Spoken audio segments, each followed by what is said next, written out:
Hi everyone, Leigh here. I'm with Zinkers and the math content team. Today we're going to discuss a more challenging SAT question. And this is actually video 2 of 2, where we're going to look at this problem and solve it algebraically. But if you're curious to see how the problem is done graphically on Desmos, be sure to check out the video.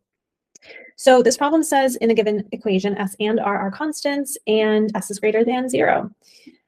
If the equation has infinitely many solutions, what is the value of S? So something we discussed in the last video is to notice that X is on both sides of the equal sign.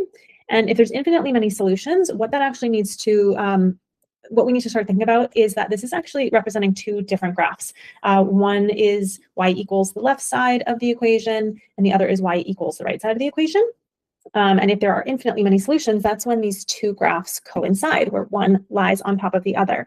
So when we think about what these graphs, that there's two separate graphs here, and they're the same exact shape, we want to think about their shape. And this is where thinking about structure can help. I'm going to look at the right side of the equation because it's, simpler. But if you notice here, this is very similar to the structure of a line, y equals mx plus b.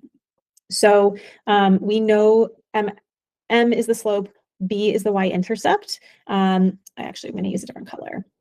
So if we use the structure of y equals mx plus b, we're going to be able to more easily figure out what r and s are in these equations.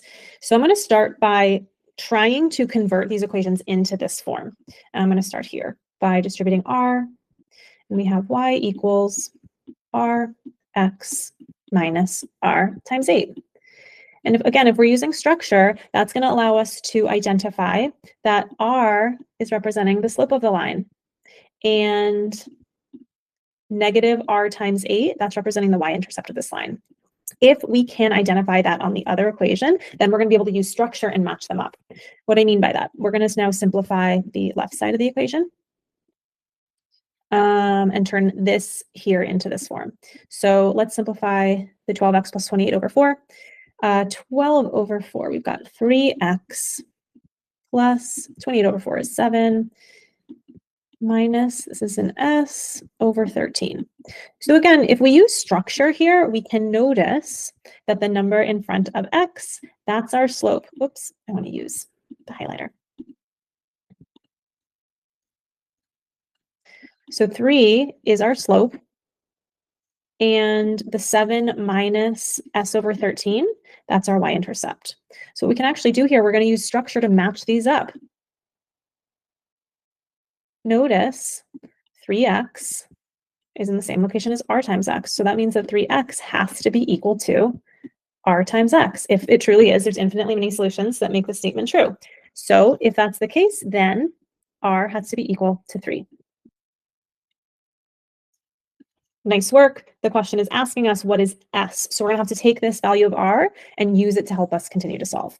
I'm going to focus over on the right side of the equation now. We have the value of r, so let's substitute it in. Y equals 3 times x minus 3 times 8. 3 times 8 is 24, so we've got 3x minus 24. And again, we're using structure to help us solve this, so that means that negative 24 has to be equal to this 7 minus s over 13. So let's write a new equation for that. 7 minus s over 13 is equal to negative 24. And this is just algebra now. So I'm going to add, subtract 7 from both sides. You can use a calculator if you need to. Negative 24 minus 7 is negative 31. So we have negative s over 13 equals negative 31. We're going to have to multiply both sides of the equation by 13. So negative 31 times 13 is negative 403. So we have negative s equals negative 403. We're trying to solve for s. One more step, divide both sides by negative 1. S equals positive 403. That is the solution that we were asked to find. What is the value of s? So algebraically, we found the answer, and in video 1, we solved this problem graphically. If you haven't checked it out, be sure to go check out video 1. Good work.